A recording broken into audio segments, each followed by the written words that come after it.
Oke, assalamualaikum warahmatullahi wabarakatuh. Kembali lagi di channel Pak Arif. Di video kali ini saya akan membahas soal UTBK Soshum khusus untuk soal geografi 2021. Ini bagi teman-teman yang akan melaksanakan UTBK SBMPTN 2021 di gelombang 2. Dan bagi teman-teman juga yang mau mengikuti P3K 2021 khusus untuk guru SMA juga bisa mengasah pengetahuannya lewat channel ini. Ya, bagi teman-teman TBK juga bisa melihat beberapa pembahasan soal, ya, itu tidak berbeda jauh UTBK dengan P3K, itu ada di playlist di channel saya. Silahkan dibuka, semoga bermanfaat, dan jangan lupa subscribe channel saya. Oke, langsung saja. Ya, ini saya bersumber dari UTBK SBMPTN 2020. Kita langsung saja ke pembahasan soalnya. Oke, yang pertama terkait pengetahuan dasar geografi. Ya, di sini ada soal rumah iglo di Eskimo merupakan fenomena khas daerah tersebut. Pernyataan tersebut termasuk konsep dasar geografi: A. Perbedaan wilayah, B. Keterkaitan keruangan, C. Situs, D. Keterjangkauan, E. Jarak. Oke, kita bahas per satu-satu dari opsinya. Ya, yang jelas tidak mungkin adalah yang situs. Kenapa? Situs itu bukan merupakan konsep dasar geografi, tapi dalam menganalisis citra satelit, yaitu harus menggunakan situs. Nah, kita harus mengingat lagi, ya, ada 10 konsep esensial geografi. Ada lokasi, jarak, keterjangkauan, pola, morfologi, aglomerasi, nilai kegunaan, interaksi, interdependensi, diferensiasi area, dan keterkaitan keruangan. Nah, kita lihat kata kuncinya di sini ada rumah iglo di Eskimo merupakan fenomena khas daerah tersebut, ya. Kalau perbedaan wilayah, dia membedakan wilayah A dan B, jelas salah juga yang A. A dan C kita eliminasi. Ya. Kalau keterkaitan keruangan, berarti dia ada ruangnya, ya. Kita lihat ada ruangnya, ya, di sini di Eskimo, ya. Kalau keterjangkauan kaitannya dengan akses, ya. Berarti bukan. Kalau jarak, berarti antara jarak fenomena yang satu dengan yang lain ada jarak absolut, kemudian ada jarak relatif, ya. Di sini nggak ada jarak absolut dan relatif. Di sini menurut yang paling mendekati, jawaban yang paling benar adalah keterkaitan keruangan, karena di sini ada ruang. Ruangnya mana? Ruangnya itu di daerah kutub, ya. Rumah iglo di Eskimo kan di daerah kutub biasanya, ya. Kemudian keterkaitan fenomena yang khas adalah rumahnya berbentuk iglo atau seperti seperti kubah begitu.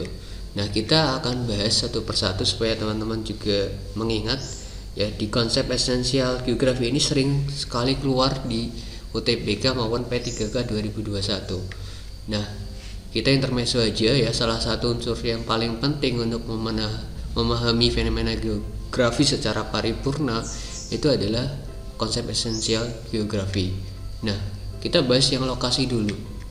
Lokasi itu adalah posisi suatu fenomena atau daerah di permukaan bumi. Itu ada lokasi absolut dan lokasi relatif. Lokasi absolut itu yang jelas ada titik koordinatnya, kemudian terukur, intinya ada dibuktikan dengan angka.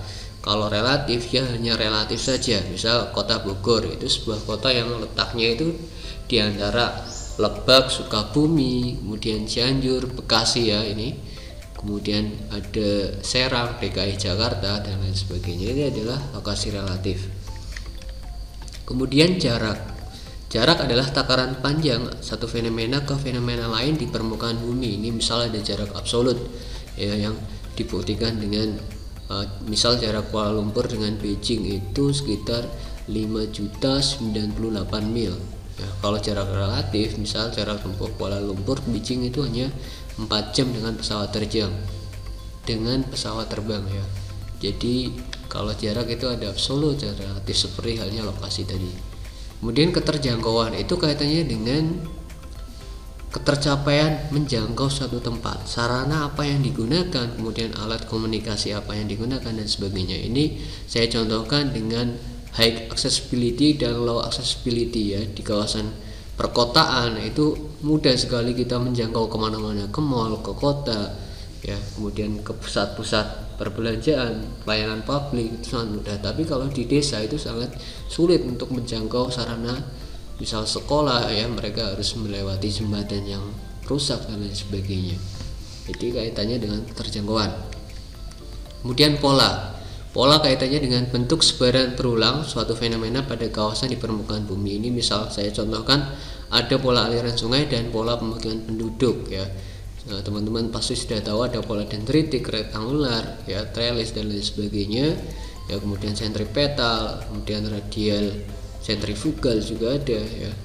Ini pola pemukiman yang mengikuti jalan, mengikuti sungai ya.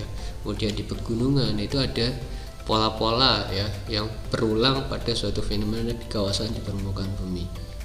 Kemudian morfologi itu kaitannya dengan bentuk permukaan bumi sebagai hasil tenaga endogen dan eksogen ya, itu berupa dataran rendah, dataran tinggi ya, kemudian ada pegunungan.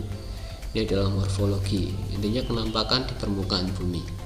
Kemudian aglomerasi itu kaitannya dengan pengelompokan fenomena di suatu kawasan dengan latar belakang adanya unsur-unsur yang lebih memberi dampak positif. Di sini ada aglomerasi industri, kemudian ada pemukiman ya.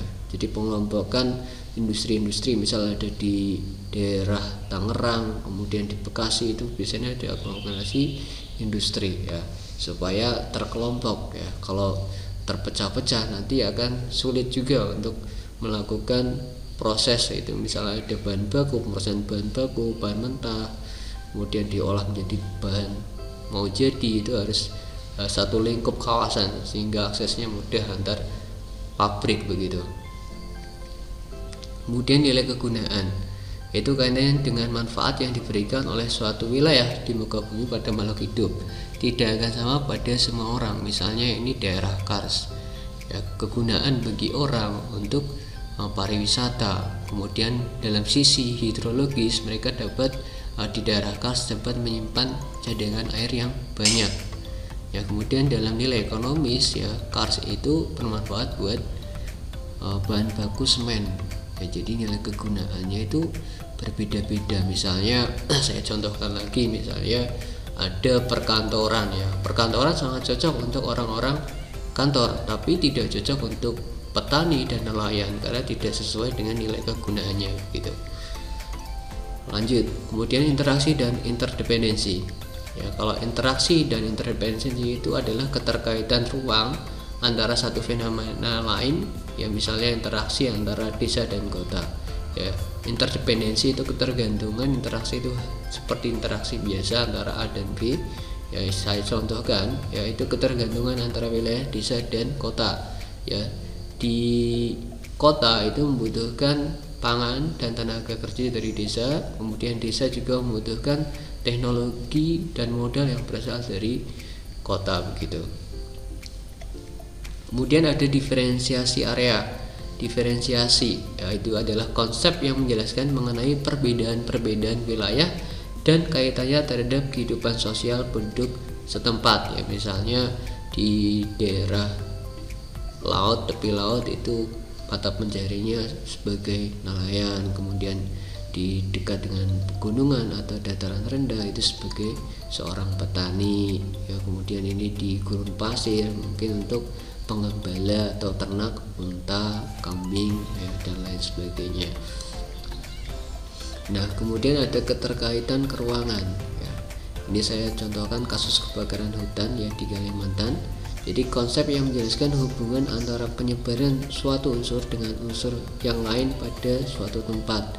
Misal kebakaran hutan di Kalimantan, ini ruang yang satu, kemudian terkait ruang dua itu di Malaysia itu hasil dari akibat kebakaran hutan itu adalah asapnya itu sampai ke Malaysia, sampai ke Riau dan lain sebagainya. Itu adalah contoh kasus keterkaitan keruangan ya. Apabila ruang satu terkena sesuatu, kemudian ruang dua bisa terdampak oleh fenomena atau kejadian yang terjadi di ruang pertama begitu.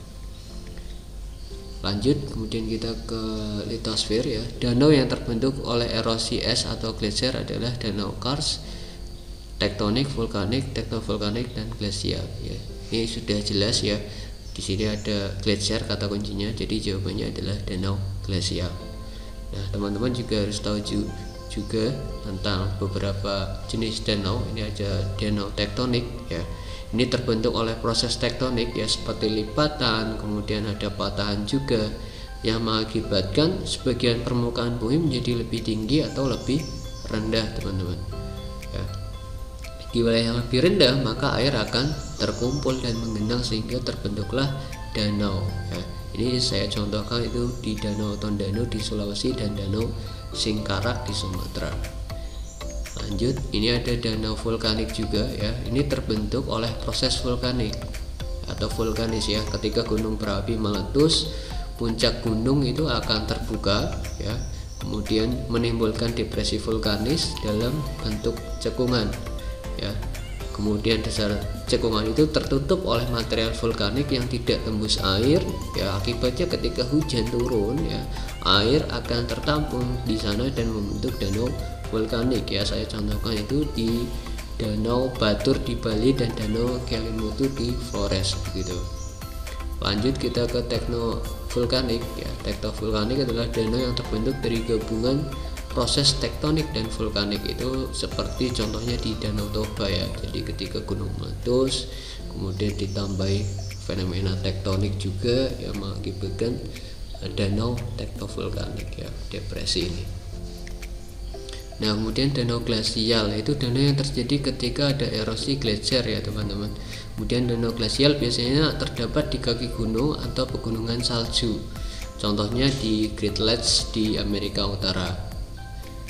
Nah, kemudian ada danau kars ya, itu biasanya bentuknya dolina ya, danau kecil di daerah Batu Gamping ya. Ini daerah Batu Gamping yang udah larut ya, sehingga akan membentuk sebuah cekungan atau seperti mangkok seperti ini ya. Apabila di dasar atau tebing gunung terdapat bahan yang tidak tembus air, maka ketika air hujan itu maka airnya akan tertampung yang membentuk sebuah dolina seperti di daerah Gunung Kidul. Kemudian danau terbendung, nah, itu adalah danau yang terbentuk ketika aliran sungai terbendung oleh bahan-bahan seperti runtuhan gunung, moraine dari glacier dan aliran lava. Contohnya itu danau air tawar di Aceh. Ini ada bentuk danau terbendung ini, tapi jarang sekali keluar dalam soal. Danau buatan ya, danau yang sengaja dibuat manusia untuk membentuk kebutuhan air, untuk memenuhi kebutuhan air. Ini adalah danau buatan. Lanjut kita ke desa kota ya. Berikut ini adalah komponen-komponen sosial yang ada di desa ya. Kita lihat di opsi jawabannya ya. Ini ada manusia, kemudian lokasi desa juga, lokasi jelas fisik, luas juga fisik, keadaan tanah juga fisik ya. Ini yang menjadi pilihan 50-50 itu adalah aparatur desa dan manusia. Nah, kita lihat di sini ada konteksnya, itu komponen sosial yang ada di desa. Kalau manusia itu masih umum ya, kita lihat yang lebih spesifik lagi yaitu aparatur desa. Jadi kalau teman-teman benar-benar tidak tahu materinya, kita bisa menganalisis atau mengeliminasi perjawabannya itu sesuai dengan kata kunci pada soalnya. Jadi jawabannya adalah yang E, teman-teman. Nah, kita juga lihat ya, komponen desa itu ada komponen sosial dan komponen fisik. Komponen sosial ada apa aja sih? Jadi ada budaya, kearifan lokal, aparatur desa, lembaga sosial, dan nilai-nilai sosial yang diterapkan oleh masyarakat desa. Kalau komponen fisik itu ada kondisi geografis, kondisi alam seperti luas, keadaan tanah, dan letak desa. Lanjut, kita ke geografi pertanian. Pada umumnya pengolahan tanah di daerah tegalan dengan crop rotation yang tujuannya untuk apa sih? Itu ada mempertahankan kesuburan tanah, kemudian menambah kesuburan, menghambat gulma, meningkatkan kesuburan tanah, mengemburkan tanah. Jadi teman-teman kalau ada soal kayak gini, teman-teman harus tahu dulu nih crop rotation itu apa sih. Dari kata-katanya rotation, crop ya, rotasi. Ini kaitannya dengan rotasi tanaman. Ya, seperti ini ya, crop rotasi. Jadi rotasi tanaman dengan cara menanam beberapa jenis tanaman dalam satu lahan. Ya, yang bertujuannya untuk apa sih? Untuk mempertahankan kesuburan tanah. Kesuburan tanah kaitannya dengan apa sih? Kaitannya dengan unsur hara yang ada di dalam tanah. Jadi jawabannya itu adalah yang A. Ya. Kemudian kita lihat lagi beberapa istilah. Ini di sini ada contour strip cropping. Jadi kalau contour strip cropping itu adalah bercocok tanam dengan beberapa jenis tanaman ya yang semusim dalam strip-strip ya, strip-strip atau garis-garis kontur yang berselang-seling menurut garis konturnya. Ya, jadi ini ada beberapa jenis tanaman tapi yang semusim ya. Jadi semusim kemudian ditanamnya sesuai dengan strip-strip garis kontur. Garis kontur itu apa sih? Garis yang memiliki titik-titik ketinggian yang sama. Lanjut. Kemudian ke pendudukan.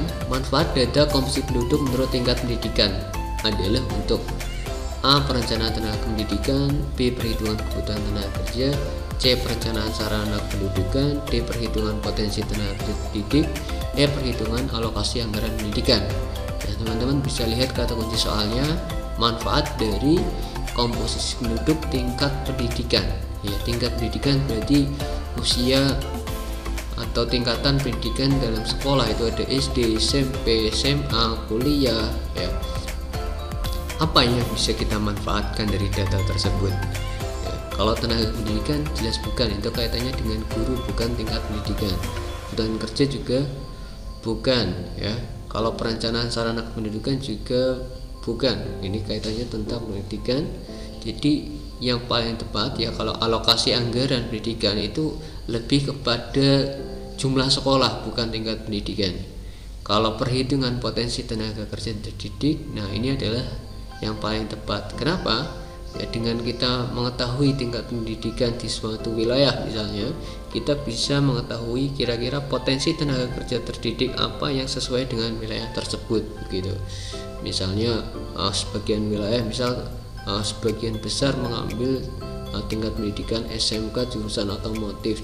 Jadi potensi tenaga kerja terdidik ini di bidang otomotif misalnya. Nanti tinggal diarahkan per wilayahnya begitu.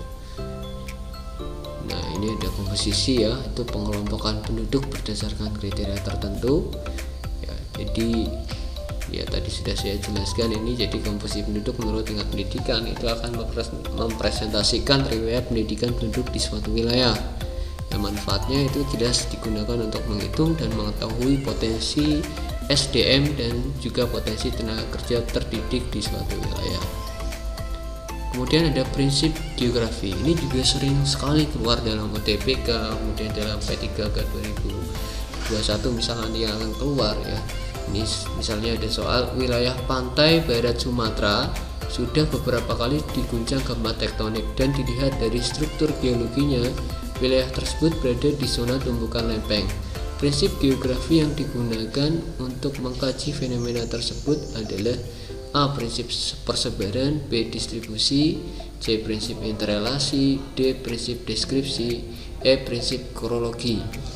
Ya, kemudian kita lihat ya di dalam prinsip geografi ada berapa sih? Ya, di dalam prinsip geografi ada 4: distribusi, interrelasi, deskripsi, dan korologi.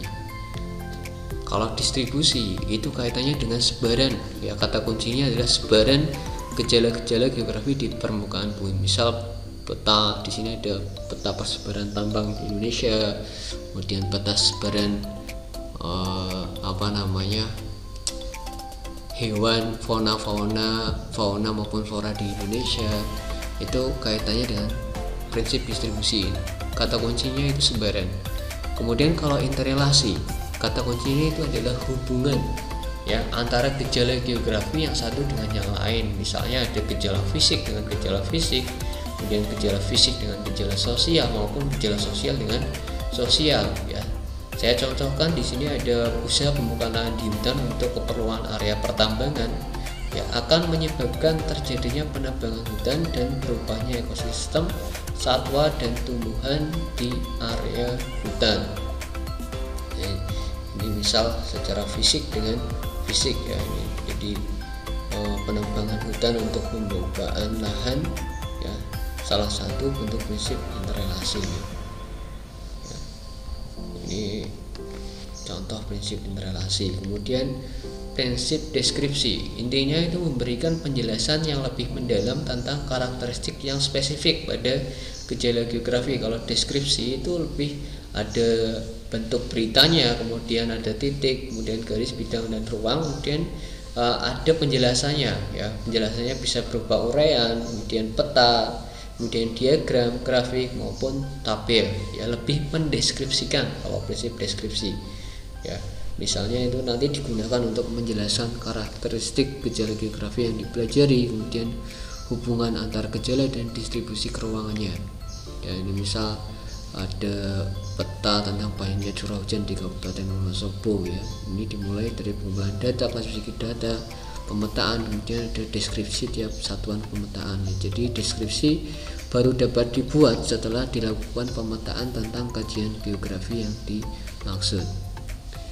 Ini kemudian ada prinsip korologi ya. Kalau prinsip korologi itu adalah gabungan dari prinsip-prinsip sebelumnya. Ada dilihat dari sudut pandang sebaran, kemudian interrelasi dan interaksi dalam suatu wilayah atau region tertentu, hingga menunjukkan karakteristik kesatuan gejala geografi, kesatuan fungsi, dan kesatuan bentuk ya. Misalnya definisi bumi ya, tidak hanya meliputi bagian luar atau kerak buminya saja ya, tetapi mencakup lapisan atmosfer apa yang mengelilingi, kemudian termasuk air yang ada di bumi, itu baik air yang di permukaan bumi maupun air tanah, kemudian makhluk hidup yang ada di dalamnya ya. Ini adalah terkait dengan 4 prinsip geografi. Nah, dari soal tersebut ya kita bisa melihat di sini ada wilayah pantai barat Sumatera ya, yang sudah mengalami beberapa goncangan gempa tektonik, dan dilihat dari struktur geologinya wilayah tersebut berada di zona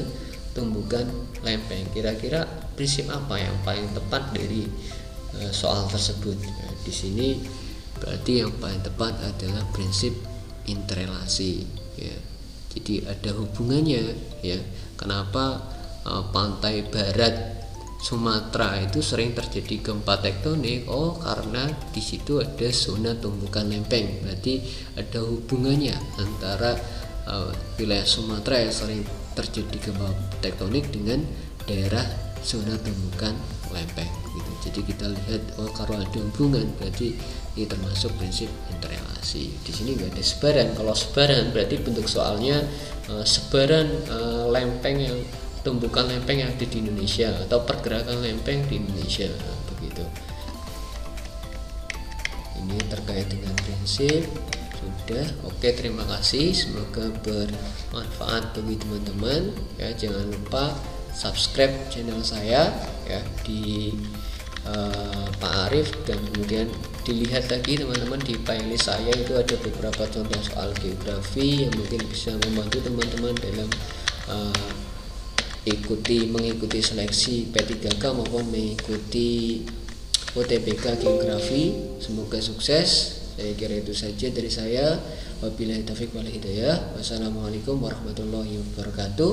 Dan jangan lupa ketik pada kolom komentar kira-kira teman-teman mau bahas soal apa, nanti akan saya bahas, atau pengen ada pembahasan lagi terkait soal UTBK, soal yang lain maupun P3K soal yang lain. Oke, terima kasih. Sampai jumpa. Assalamualaikum warahmatullahi wabarakatuh.